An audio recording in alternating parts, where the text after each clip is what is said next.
siempre. ¡Viva la patria! Combatiremos la corrupción, la de ahora y la de ayer, y la que podría venir, la de dentro y la de afuera.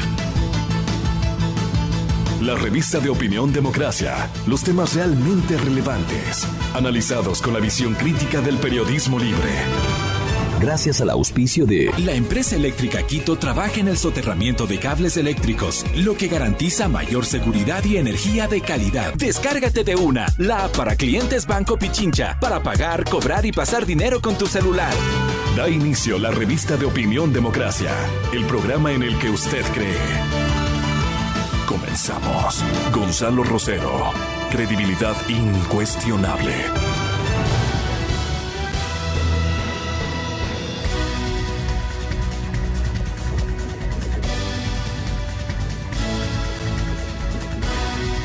Buenos días, amigas, amigos. Estamos iniciando este jueves 14 de enero del 2021 con algunas noticias, ¿no? Ya los medios impresos y varios noticieros nos traen la información de que en Tulcán e Ibarra suben por cierre de frontera, ¿no es cierto? Hay unas ventas en Tulcán que hay dificultades, la gente quiere trabajar, pero también hay mayores dificultades por el tema. La Sierra Centro tiene mayores dificultades también, Cotopaxi, Tungurahua, Chimborazo, Bolívar. Y ahí hay que pedir una colaboración a la ciudadanía, a las autoridades, un mayor compromiso. Esta pandemia no solo la controla el gobierno, la tenemos que controlar y cuidarnos individualmente. Comentaba hace un momento que hoy en la Universidad San Francisco de Quito se presenta el libro del profesor y PhD Psicología Política Ecuatoriana Jaime Costales Peñerrera. Decía el profesor y PhD psicólogo, ¿qué opina? Que permanentemente está investigando, presenta este libro, ¿no? Nos congratulamos. Jaime es quizá de los pensadores en pandemia, hizo un gran documento que circuló sobre esta actitud humana frente a esto, ¿no? Es quizá de las voces, Jaime Costales, que nos renuevan el espíritu para el tema humano, y eso se agradece y se felicita. Así es que felicitaciones por el libro Psicología Política del Ecuador, que se presentará hoy a las 18 horas en la Universidad San Francisco de Quito, y un agradecimiento a Jaime Costales por producir este trabajo, ¿no? Una investigación y un criterio sobre el tema. Las papeletas, decía Verónica, las papeletas electorales con fallas, bueno, es una mancha más al tigre, se podría decir. Este proceso electoral ha estado atacado, vulnerado por un montón de sectores. A ratos uno piensa que alguien no quisiera que se dé, o que se llegue al proceso electoral agotando a la ciudadanía para no estar convencido siquiera de asistir. En cambio, desde aquí vamos a buscar cómo se eliminan todas estas cosas, que las autoridades cumplan con sus deberes, que las autoridades le plantean al Ecuador un proceso diferente. ¿Es posible mejorarlo? Sí es posible mejorarlo. Mientras eso pasa, que resuelvan lo de las papeletas, que cada uno se haga responsable de lo que pueden hacerse. Bueno, y ya dicho esto, que el proceso electoral avance, el compromiso ciudadano tiene que ser el asistir a votar. No podemos dejar al azar. Que se cumplan todos los reglamentos, todas las leyes, pero que la ciudadanía se comprometa a consolidar un proceso democrático que pasa por asistir a votar. Que nadie nos diga que no es bueno ir a votar. Que busquemos las formas, cuidando todo lo posible, pero las democracias se construyen también con un compromiso. Está ya con nosotros el señor doctor Yacu Pérez, candidato a la presidencia de la República por Pachacútec, Verónica. En efecto, y si tú me permites, invitando también en este diálogo a Vicente Albornoz, quien se va a sumar en este conversatorio, yo quisiera presentar al candidato. Muy buenos días, ¿cómo está usted, Señor Pérez, Yacu Sacha Pérez Huartambel, cuencano de 51 años, que nació en la comunidad de Cachipucara, de la parroquia Tarqui del Cantón Cuenca, ocurrió una noche del 26 de febrero de 1969. No era Carlos Ranulfo, como lo bautizaron sus padres, sino que ahora Guayas y el país lo conoce a partir del 2017 como Yacu Sacha, o Agua del Monte en su lengua quechua. Yacu Pérez enviudó hace 8 años y tras la muerte de su esposa, Verónica Ceballos, aquejada por un cáncer a la médula ósea, tuvo que quedar a cargo de sus 2 hijas, una de 21 años y otra de 15. La relación con ellas no ha sido fácil, dice, no ha sido difícil, más bien porque dentro de las declaraciones que en algún momento ha dado el candidato, ha señalado que es feminista y que hay mucha conexión con sus hijas. Él se define como un defensor del agua, es un padre profesional que se ha dedicado al país. Y esto de defender el agua comenzó cuando apenas tenía 4 años de edad, que tuvo que recorrer una larga distancia para acarrear agua hasta su casa en la parroquia Tarqui al sur de Cuenca. Se graduó luego en el Colegio Fiscal Benigno Malo, fue el primer abogado de su comunidad, tiene 4 posgrados, fue concejal de Cuenca en el 96, presidente de la Confederación de los Pueblos de Nacionalidades Quichuas del Ecuador, Ecuarunari, del 2013 al 2019, y en su tercer intento fue electo prefecto del Azuay en un periodo que, claro, tuvo que ser interrumpido precisamente cuando aceptó esta candidatura. Además, lo hemos visto también como músico, saxofonista, estudió 4 años en el Conservatorio José María Rodríguez y es autor de 7 libros. Practica deportes, le gusta el fútbol, es armador. Yo de fútbol no sé mucho, Pancho, pero la verdad es que para que tú conozcas, él es el número 10 de cualquier equipo que se le ponga. Empieza muy temprano su rutina, según entiendo, a las 5 de la mañana. Le gusta practicar yoga, sale a trotar, pues dice que hace yoga todos los días y que esto ha alentado su espíritu. Además, también 3 veces a la semana va a saludar al agua en el río. Menciona que no puede vivir sin el mote, el aguacate, las frutas, el jengibre, pues la carne no es parte de su dieta. Solo cuando visitó las comunidades, dice, cuando está allí quizás le tocará comer algo. Lo que sí se conoce de él es que el Servicio de Rentas Internas no registra que haya pagado impuestos en estos años. Se habla únicamente del año 2019 con $3,219, cuando ya era funcionario público. Pero como persona natural asegura que no ha tenido empresas y que por lo tanto no le ha correspondido hacer, pues su patrimonio, que aunque asciende a $320,000 y que comprende una vivienda, oficina y terrenos, lo habría heredado de su padre. Ahora mismo comparte su vida también con alguien, y entiendo yo que más allá de lo que fue público y notorio, pues la vida privada de Yacu Pérez ha sido también pública de alguna manera por todo lo que ha ocurrido. Lo hemos visto ahora muy activo en sus redes sociales, en esta red de TikTok, que ha sido ya parte de esta campaña electoral. Le acompaña en su fórmula la científica y ambientalista guayaquileña Virna Cedeño, binomio del movimiento Pachacuti.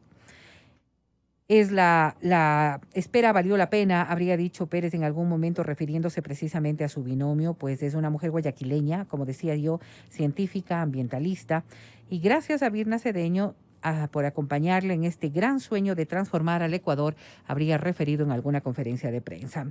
Es el candidato de Pachacuti, Yacu Pérez, indígena o mestizo, con novia extranjera, tocando saxofón, practicando yoga, buscando ser vegano, quizás haciendo TikToks, multifacético. Pero en esta pequeña crónica de quién es el candidato, yo voy a iniciar este diálogo agradeciendo a mis compañeros por permitírmelo y preguntando al candidato realmente quién es Yacu Pérez. Bienvenido. Buenos días.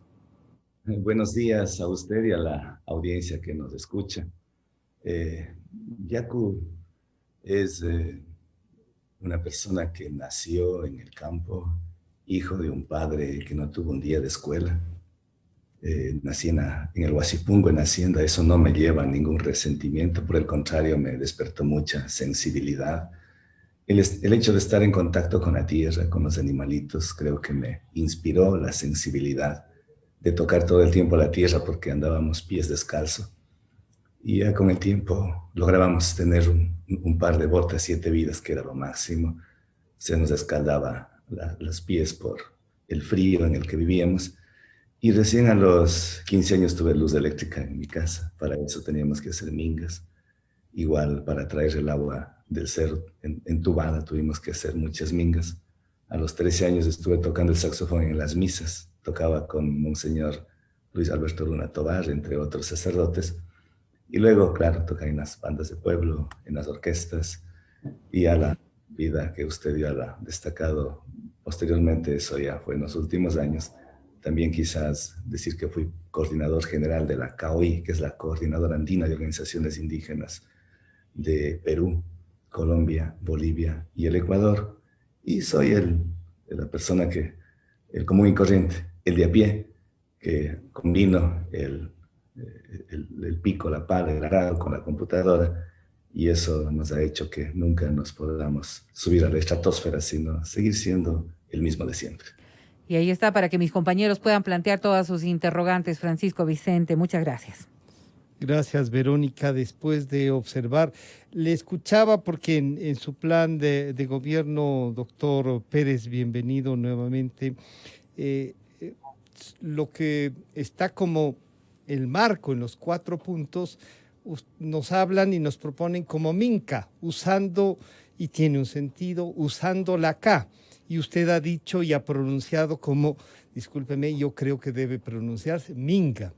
Esta minga que usted propone, aunque la pone como minca, que es este quichua unificado, es un trabajo en conjunto, tiene mucho que ver con la condición del Ecuador. Y yo, como está Vicente, quiero iniciar con el tema económico en principio, porque ese nos va a llevar a ver cómo se desarrollan los otros 3 ejes.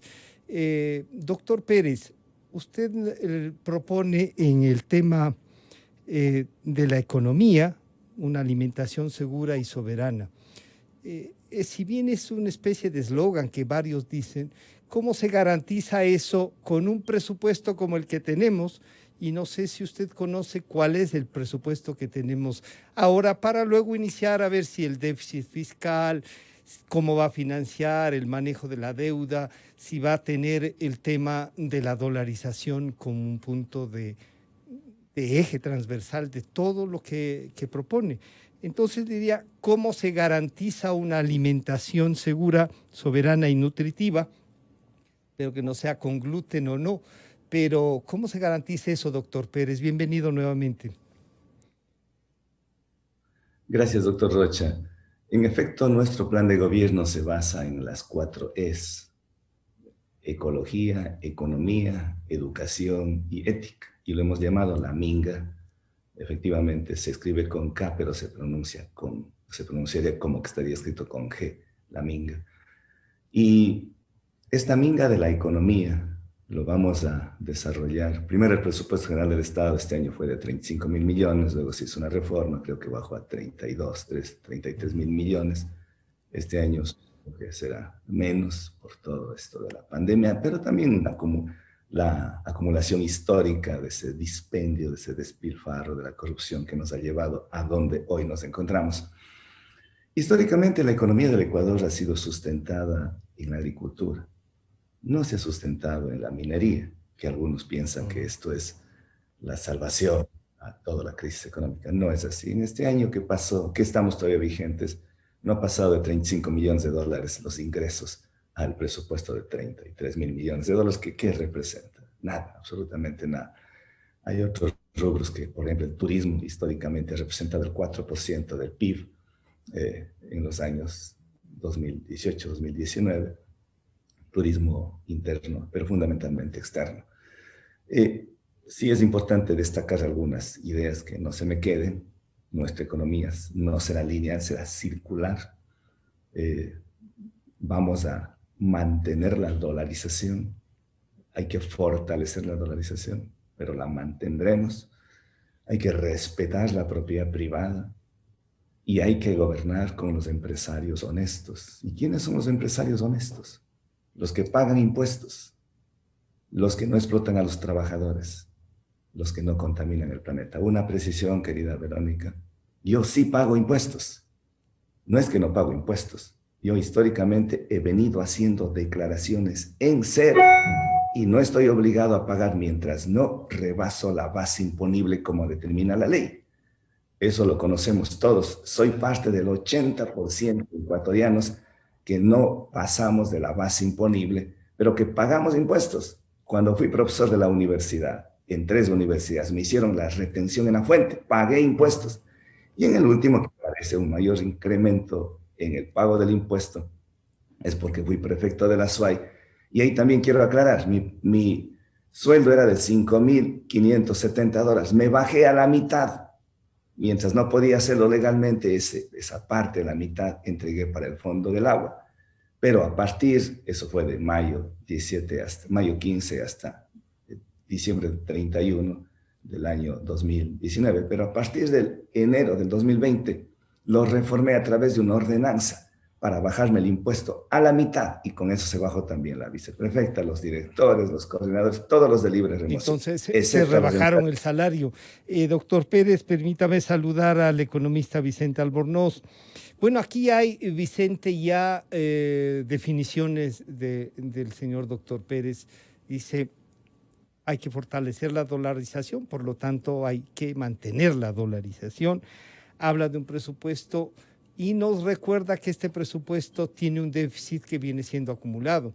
Esa parte de investigación y de diálogo les invito.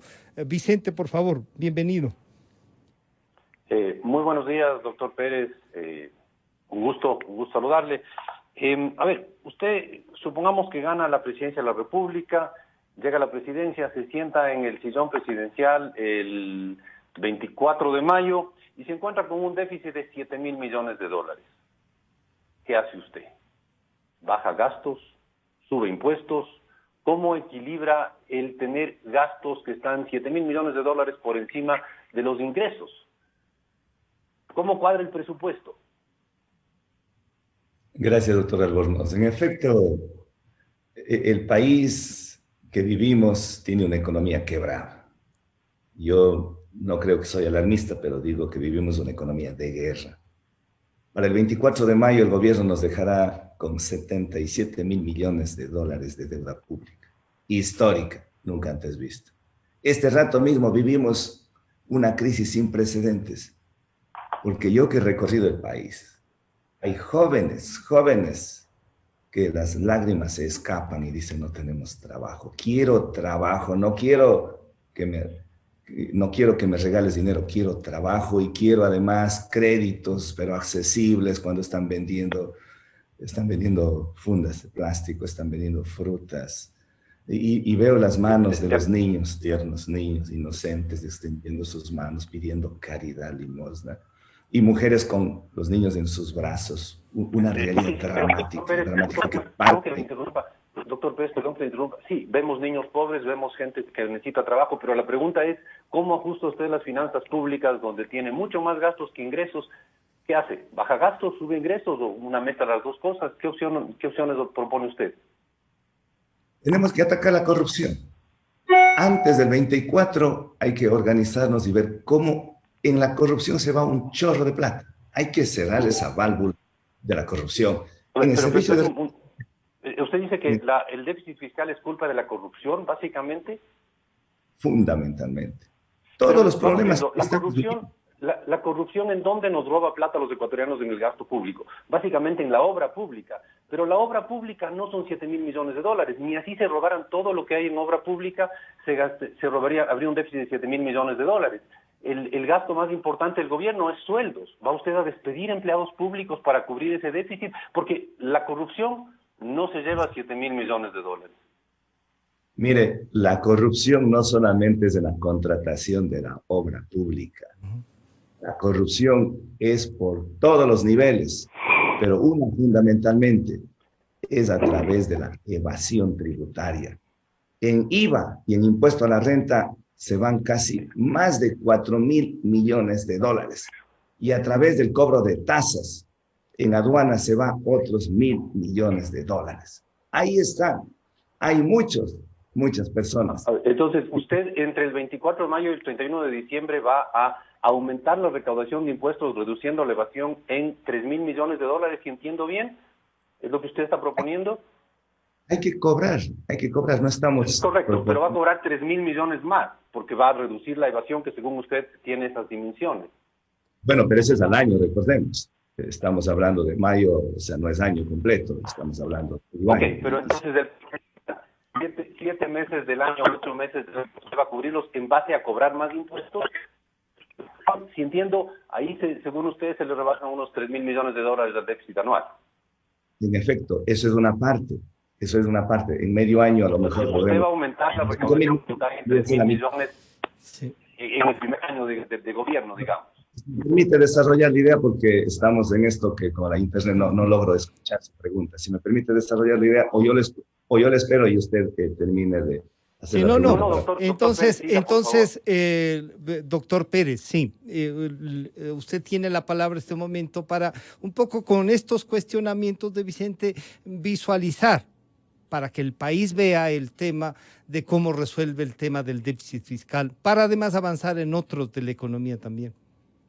Sí, yo le entiendo al doctor Albornoz la pregunta concreta que hace. Estamos el 24 de mayo y no tenemos plata con que pagar a servidores públicos, a los GATS autónomos descentralizados, la deuda externa, es decir, nos van a caer todos encima, ahí un zaramontón.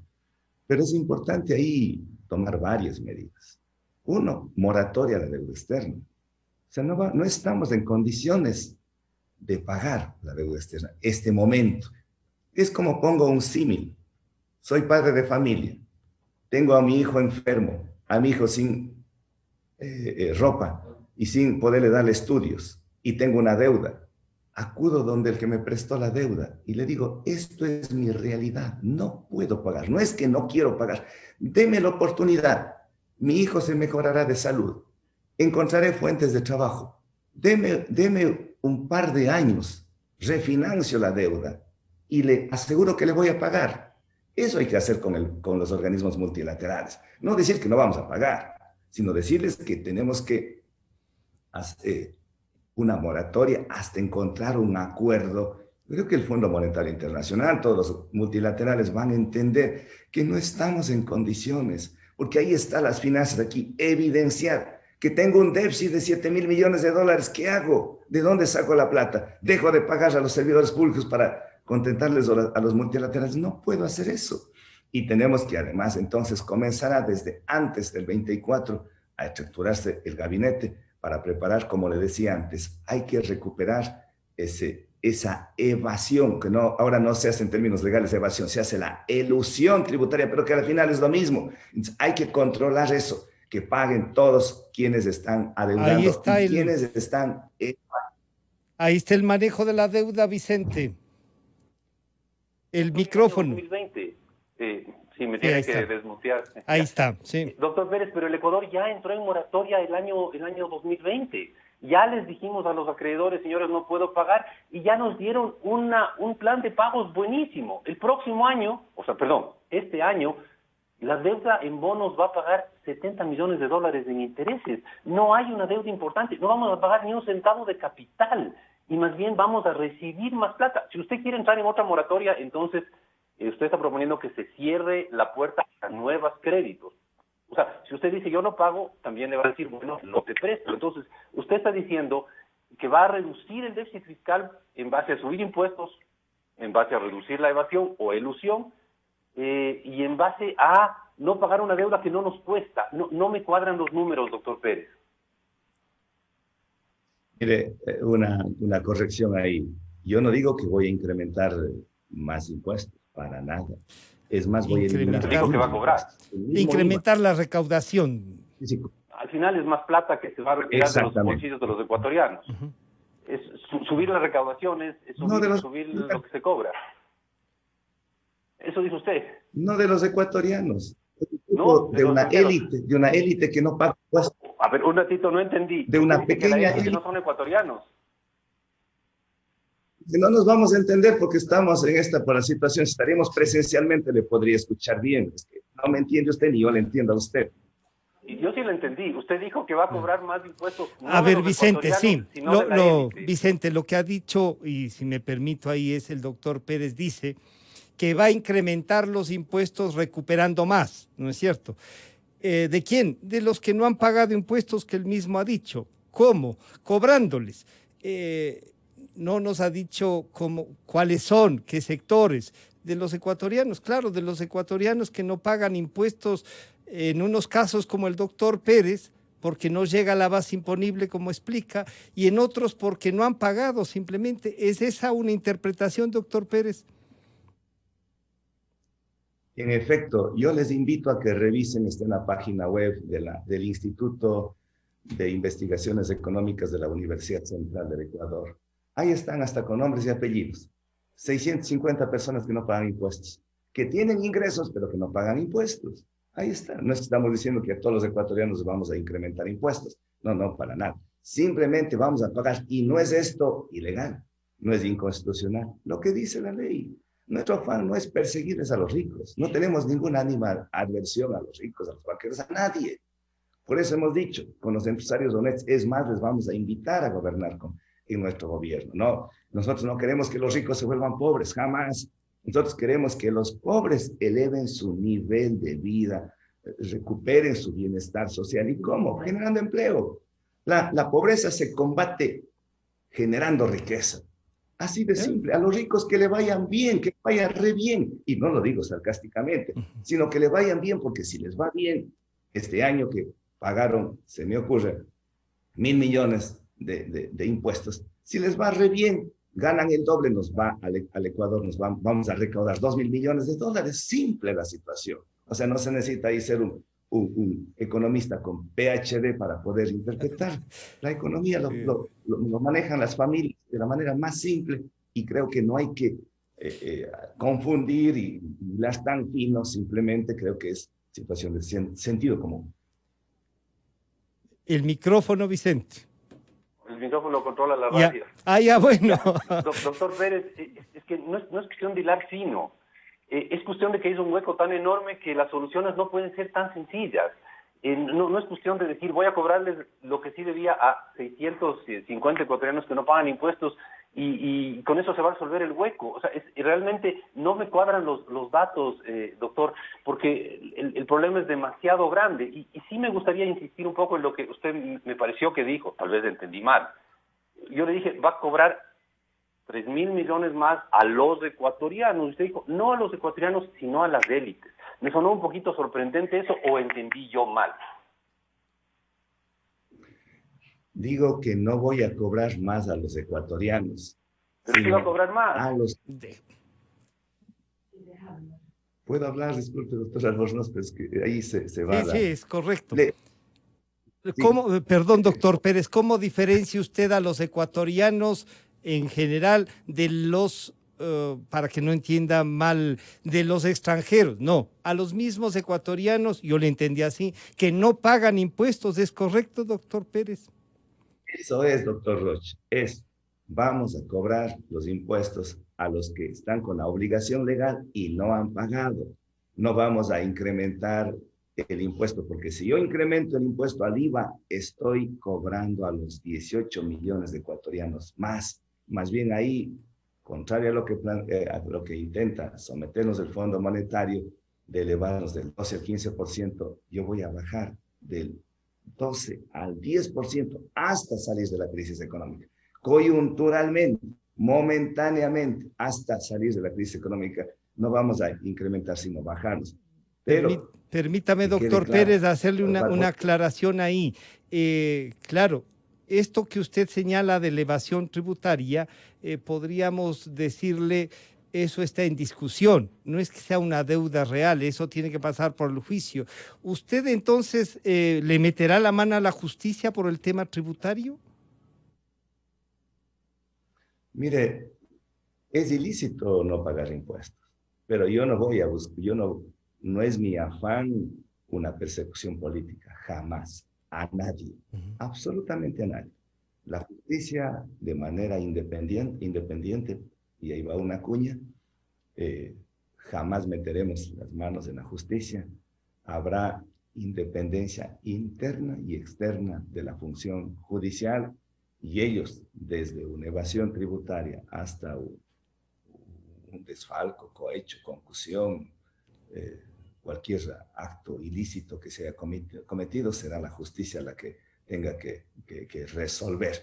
En el caso de los empresarios hay que hacerles un llamado, hay que invitarles, hay que consensuar, hay que decir, vea este déficit fiscal en que nos encontramos. Ustedes en esta pandemia tienen una altísima responsabilidad social. No le estamos pidiendo que nos apoyen con un extra, que nos donen algo más. No, no. Simplemente lo que dice la ley, pague impuestos. Y pagando impuestos usted está cumpliendo con una responsabilidad social. ¿Cuál es esa responsabilidad social? De hacer que en el Ecuador los servicios puedan continuar dotándose, que los empleados puedan cobrar por lo que trabajan, nuestros médicos, nuestras enfermeras, nuestro personal.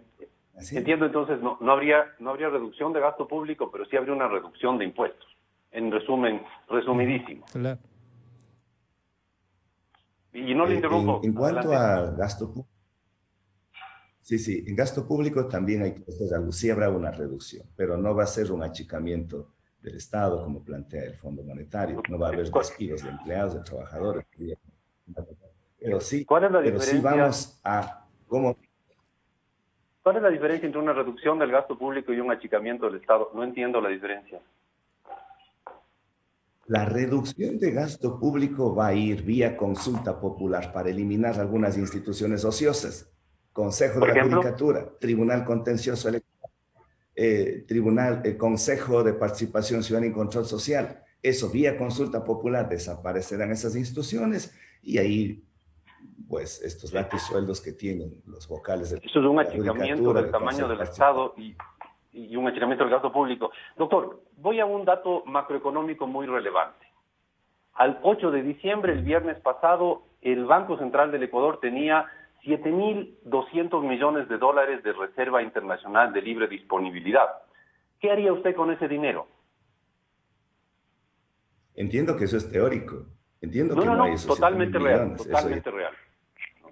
Hay 7.200 millones de dólares de reserva internacional en el Banco Central. ¿Qué haría usted con ese dinero? Bueno, yo he hablado con algunos economistas, Marco Flores y otros han manifestado que esos dineros estarían. Pero bueno, si eso es así, qué bueno, una buena noticia para el Ecuador, porque tenemos ahí algo que podríamos, consultando con los entendidos, ver cómo se puede optimizar esos recursos, pero tampoco de una manera irresponsable dilapidar y dejar... Doctor Pérez, lo que el señor economista Albornoz no le dice es que esa no es plata de libre disponibilidad. Si bien la reserva se llama de libre disponibilidad, esa es plata de los bancos, de los consejos provinciales, de los consejos municipales, de las universidades. Esa es una plata que están ahí con el encaje bancario, que es la plata que tienen los ecuatorianos. No es para que usted pueda, y si algo se ha discutido, es que esa plata no deben usar, que hay que meterle a la cárcel al que use. No sé si es que en esa parte usted podría también, frente a la pregunta de Vicente, podría usted decir que sí podría meter la mano también en eso, como cuando uno entendería que puede meter la mano en la justicia para cobrar impuestos. En derecho público solo se hace lo que se está permitido. Y si no está permitido usar eso, simplemente no hay que tocarlo. En derecho privado uno puede hacerlo todo, excepto lo que esté prohibido. Así es que si eso no está permitido en la ley, no hay que tocarlo. Pero me parece extraordinario. Me parece extraordinario porque eso no hay que tocarlo. Son 7.200 millones que en realidad deberían respaldar algo así como 12.000 millones de dólares. O sea, tenemos un hueco enorme ahí y más bien, mientras menos toquemos ese dinero, mejor le va a ir al país. Creo que es muy importante haber oído de usted que no va a tocar la Reserva Internacional de Libre Disponibilidad, que está en esos niveles, o al menos eso es lo que nos dice el boletín del Banco Central de la semana pasada. Irresponsables no somos. No creo que podemos actuar primero validos por la arrogancia, la prepotencia de ser jefe del Estado y hacer lo que le venga en gana y sin pensar en el día de mañana y sin pensar sobre todo en las consecuencias jurídicas que podría traer al país. Vicente, si pasamos, ya está el tema de, no sé si pasamos ya no solo con el acuerdo del Fondo Monetario. El doctor Pérez ha dicho algunas cosas que en definitiva un poco como que revisará el acuerdo. ¿Esa es la percepción del economista Albornoz también? Sí, ahí la pregunta que tendría yo es, a ver, le voy a dar dos países, Grecia y Venezuela.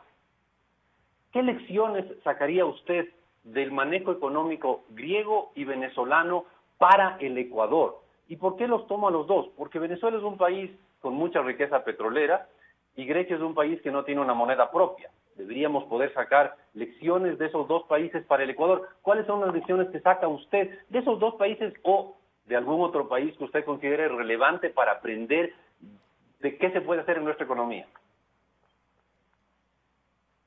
Bueno, usted me corregirá si me equivoco, pero Grecia inclusive desafió al Fondo Monetario Internacional, que quería someter algunas de sus políticas, y ellos, lejos de entrar en una austeridad, más bien empezó a elevar la calidad de vida, el bienestar, generando más recursos, bajando los impuestos, y eso alivió enormemente, a diferencia en cambio de Venezuela, que hay dependientes de de la exportación del petróleo, y eso le está llevándole a una crisis, sumado al autoritarismo y a las formas así unilaterales de tomar una decisión inconsulta y quedarse privado de alimentos solamente con el petróleo. Creo que son en realidad dos realidades totalmente distintas que siempre hay que sacarle lecciones positivas, aprender, porque son espejos que nos pueden ayudar muchísimo a equivocarnos menos. A ver, pero Grecia acabó haciendo exactamente al milímetro lo que recomendaba la Unión Europea y el Fondo Monetario. Hizo un gran ajuste y se mantuvo con una moneda que no es la propia. Venezuela nunca ha hecho ningún ajuste y ha emitido dinero sin límite. Un poco yo quería ver qué lecciones adicionales sacaba usted de estos dos países que son lo opuesto. En el caso de Venezuela, ellos tienen moneda propia y eso mismo es el otro espejo que nosotros tenemos que aprender la lección. Si nos salimos de la dolarización, vamos a estar exactamente igual que en Venezuela, con un proceso inflacionario que nos llevará a la estratosfera, hiperinflacionario. Y un proceso inflacionario pierden todos, absolutamente todos, pero los que más pierden son los pobres, porque tendríamos que llevar el dinero en las canastas al mercado para traer las compras en la cartera. Y eso, su salario no va a alcanzar, sus ingresos no van a alcanzar para cubrir las necesidades, y eso sería un desastre completo. Entonces, en el caso de salirnos de la dolarización, creo que sería no tiene usted previsto. Lo que Vicente un poco entonces le recuerda, doctor Pérez, es que si Grecia ha salido, fue justamente no poniéndose, sino asimilando ese proyecto, ese programa con el Fondo Monetario Internacional. Y entonces ahí le pregunto, si así como Grecia, que salió, que al principio, como usted dice, dijo, oigan, aquí voy a tener mis propias salidas, no le fue bien y tuvo que implementar el programa con el fondo. ¿Usted qué hará con el programa, con el fondo que se ha firmado, que además le puede traer 1.500 millones de dólares este año? ¿Va a replantearlo, renegociarlo? ¿Les va a decir, saben qué, no, muchas gracias de esta plata, yo ya tengo, y vuelve a decirnos que recuperará recursos de los que no pagan impuestos? Y yo les recuerdo ahí, eso va a tener que tener sentencia porque está en discusión. Aquellos que dicen se debe 4.000 millones de dólares, está en discusión esa deuda. A lo mejor algo habrá como cobrar, pero todo esto, ¿usted está dispuesto a terminar con el acuerdo con el Fondo Monetario, doctor Pérez? Yo creo que no hay ningún organismo internacional que es un fantasma, que es un monstruo, que es un cuco. Con todos hay que intentar dialogar. Bueno, no intentar, hay que dialogar, pero bajo reglas claras. Hay que mostrarle la radiografía económica, social que vive el país y decirles, así estamos, en estas condiciones nos encontramos. No es una visión autoritaria de resentimiento o de capricho que no queremos pagar y someternos a todas las políticas que ellos también intentan someternos. Creo que habrá gente racional en el Fondo Monetario Internacional y yo valoro porque ellos intentan prestar, pero asegurando de que puedan recuperar. Pero aquí hay que, usando las neuronas, hay que decir que este rato no estamos en condiciones de poder pagar, no estamos. Y eso lo dice todo el mundo, o sea, no es aquí por el simple hecho de ser un izquierdista, decir, no me cae bien el Fondo Monetario y ganarme puntos. No, no, el tema es más allá de una discusión ideológica, es una situación real, que no tenemos recursos para pagar y que si nosotros bajamos el IVA, perdón, subimos, hoy si esta camiseta me cuesta $10, si subo del 12-15% mañana esta misma camiseta me costará $11 y este rato no hay dinero para poder comprar y cuando no hay dinero para poder comprar el productor no va a seguir haciendo más camisetas. Entonces, en vez de tomar esa política, nuestra propuesta es de bajar el IVA del 12 al 10%. Esta camisa que hoy me cuesta 10, mañana me costará 9. Eso significa que algo me alcanzará para comprar y ahí estoy alentando para que el productor de camisas, en vez de comprar, de fabricar. A ver, pero el Fondo Monetario debería darle al Ecuador un desembolso de $500 millones antes del 24 de mayo. Pero si somos realistas, lo van a dar después del 24 de mayo, después de ver cómo actúa el siguiente gobierno.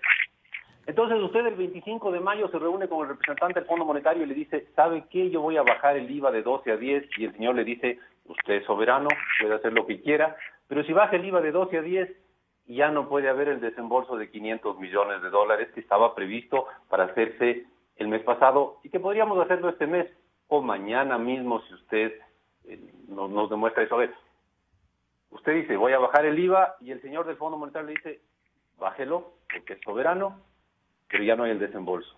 ¿Qué hace usted? Bueno, primero, creo que no hay que esperar al 24, hay que iniciar las conversaciones antes del 24 de mayo, antes de la posesión, para intentar llegar a acuerdos.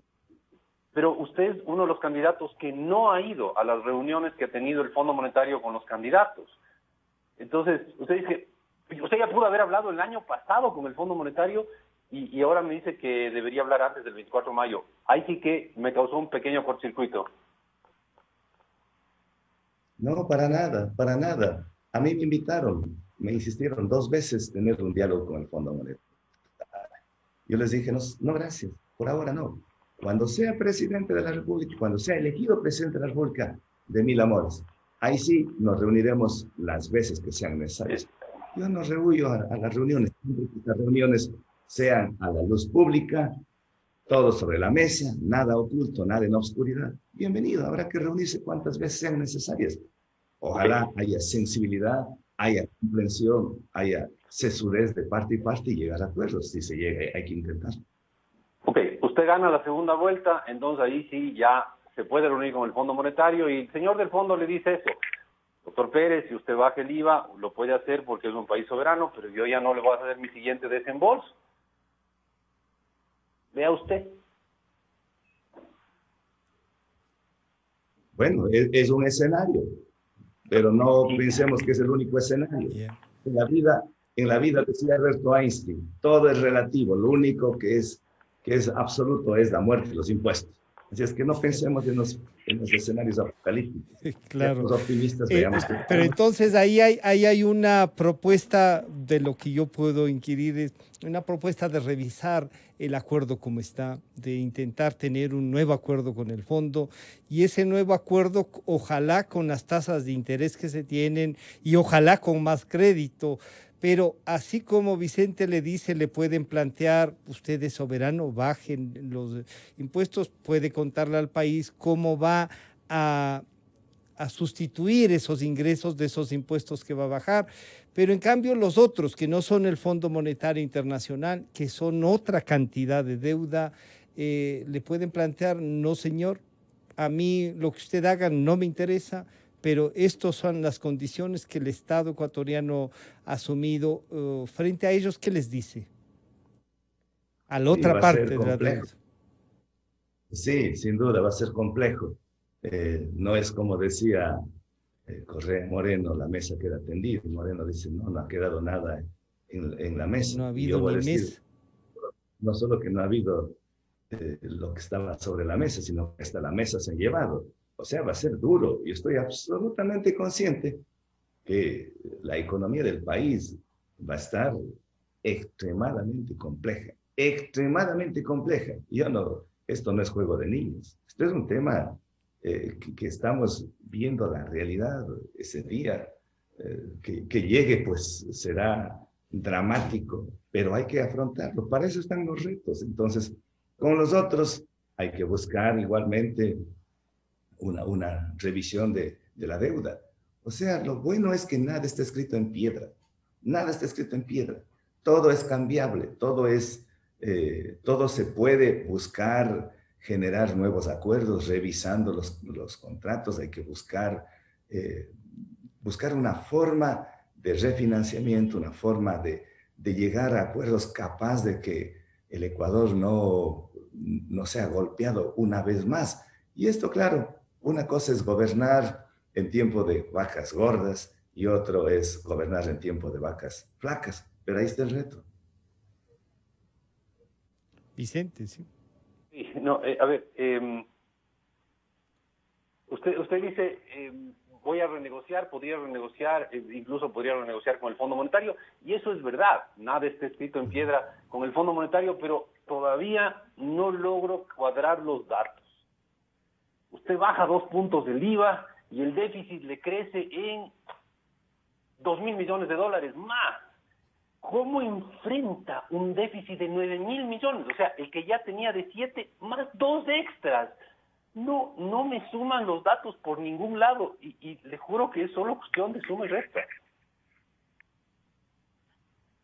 Es de suma y resta. Usted es un economista brillante. Corríjame. Si usted incrementa del 12 al 15% del IVA, ¿usted cree que la gente va a comprar más ropa?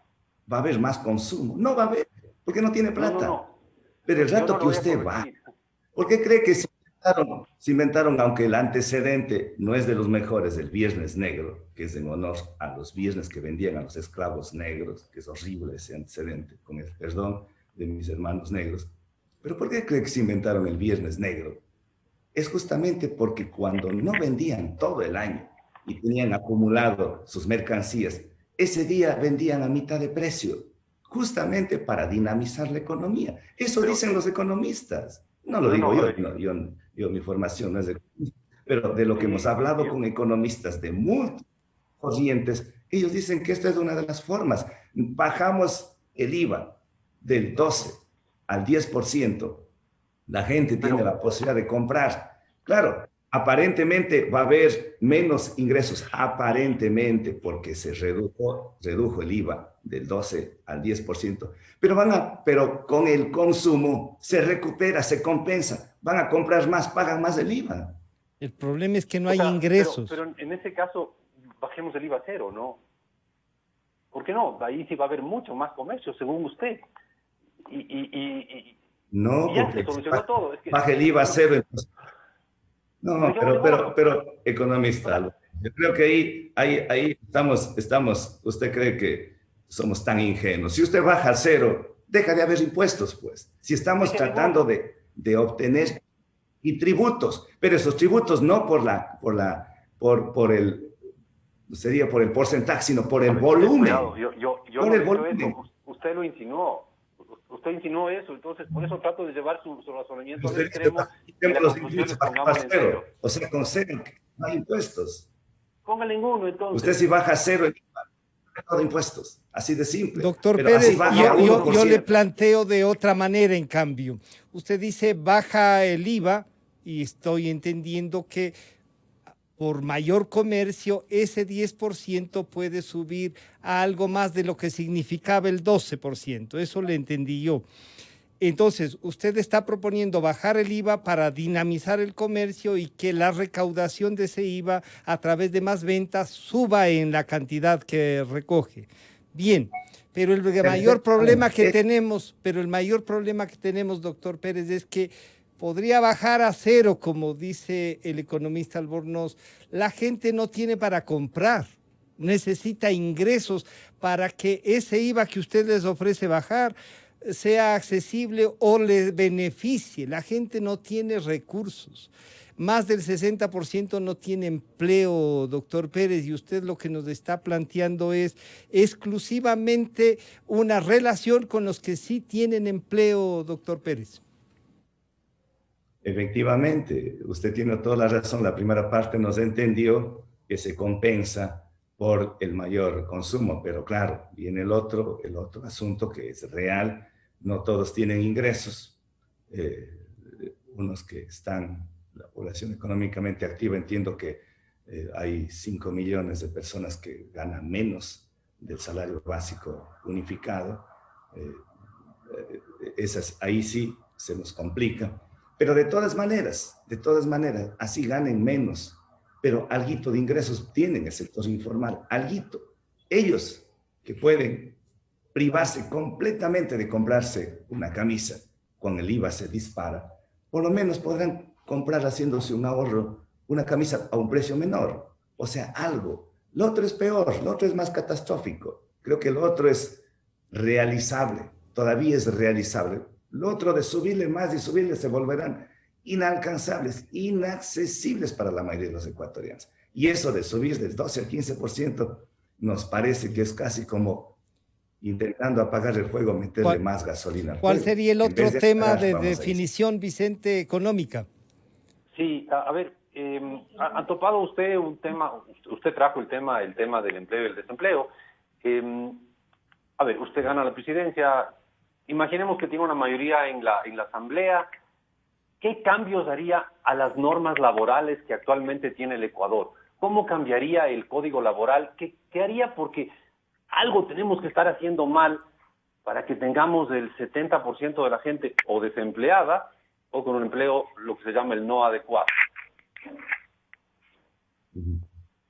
Voy a contestar esta última pregunta, ojalá haya oportunidad en otro momento, porque tengo justamente hoy una reunión con representantes del Banco Mundial y quiero escucharles a ellos en 5 minutos. Ya. Entonces, quiero decirles que nuestra propuesta es en los 4 años, escúchese bien, en los 4 años, crear 500,000 unidades productivas en diferentes sectores que van desde la agricultura, ganadería, apicultura, artesanía, gestores culturales, reciclaje, turismo, todo lo que es producción, servicios. En 4 años, 500,000 unidades productivas con un crédito de $10,000 el primer año, sin intereses, 0 intereses, y luego van pagando. Ojo, no es regalo, no es donación, no es paternalismo. Usted no es está subiendo de 1,000 a 10,000 en cambio. De $1,000 que ofrece alguien regalar, usted ofrece a 10. Claro, y esto lo hemos hecho la propuesta desde el inicio, pero no es regalo. Ya. No es donación, no es bono, es crédito. Pero crédito la pregunta que es recuperable. Lo único que el Estado va a apoyarles a ellos es en los intereses el primer año. Después ellos irán pagando. Una reflexión, si en el feriado bancario se apoyó a los bancos 8.900 millones de dólares. Recientemente el gobierno pasado condonó 4.600 millones de dólares a los empresarios morosos. O sea, se les premió a los morosos y se les castiga a los honestos, a los que pagan impuestos. La pregunta era ¿qué cambios haría a las normas laborales? Está terminando. Yo sé que tiene que ir a la reunión con el Banco Mundial. Normas laborales, código laboral, cambios, propuestas. Mil disculpas por esta digresión que cometí. El código laboral tiene algunas falencias, pero no podemos renunciar a los derechos de los trabajadores que está escrito. Son intangibles, son irrenunciables, hay que garantizar la estabilidad. Hay que buscar un consenso. Hay que reunir con los empresarios y con los empleados, con los trabajadores. Y el Estado tiene que ser el mediador, tiene que ser el facilitador. Siempre tendrá que proteger a los más débiles y estar a tono con una realidad actual, una realidad dinámica. No podemos quedarse en el pasado. Todas las leyes pueden irse modificando, pero sin perjudicar a los más débiles. Ellos siempre deben tener la protección del Estado. Ojalá habrá tiempo para seguir conversando. Una sola definición le pido, señor doctor Pérez. ¿Está ya conciliado, usted que nos ha planteado diálogo, apertura, ha logrado conciliar con la CONAIE? ¿Está ya Pachacútec, la CONAIE, están consolidados en la campaña? ¿Usted cree que sí? Totalmente consolidados. ¿O se le han ido al otro lado también? No, para nada está consolidado, al menos las bases, 100%, el presidente del Ecuarunario, de la CONAICI, de Pachacuti, los líderes históricos, Nina Pacari, Blanca Chancoso, Luis Macas, están acompañando la campaña. Yeah. Consolidado, que algunos por ahí puedan tener otros criterios, es respetable, como cualquier otro movimiento. Este no es una sinagoga, este no es una secta para poder estar todos que tengan que tener el pensamiento hegemónico. Así es que les quiero agradecer. Gracias a usted, gracias a usted, doctor Pérez. La última parte queda para comentar algunas cosas, pero bueno, ya habrá oportunidad. Suerte con el Banco Mundial. Vicente, muchísimas gracias. ¿Un comentario, Vicente? Bueno, me quedaron muchos temas pendientes, sobre todo qué cambios concretos propondría el doctor Pérez al Código Laboral. Le pregunté 2 veces y media eso y no obtuve una respuesta. En todo caso, yo creo que ya no está conectado con nosotros el doctor Pérez.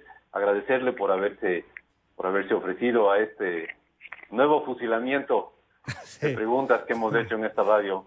Francisco, un gusto. Gracias, Vicente, un gusto. También han estado con nosotros el señor doctor Yacu Pérez, candidato a la presidencia de la República por Pachacútec Listas 18, su propuesta de campaña, su visión de país y claro, con el aporte del señor economista Vicente Albornoz, la parte económica la hemos intentado llevar adelante para que la ciudadanía valore, observe cuán capacitados y qué propuestas viables pueden tener los candidatos.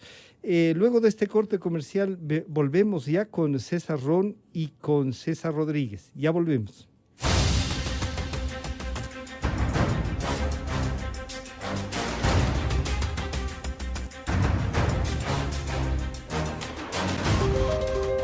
Calidad. Innovación. Completamente democracia. A continuación, XFM se une a una cadena nacional. La democracia ecuatoriana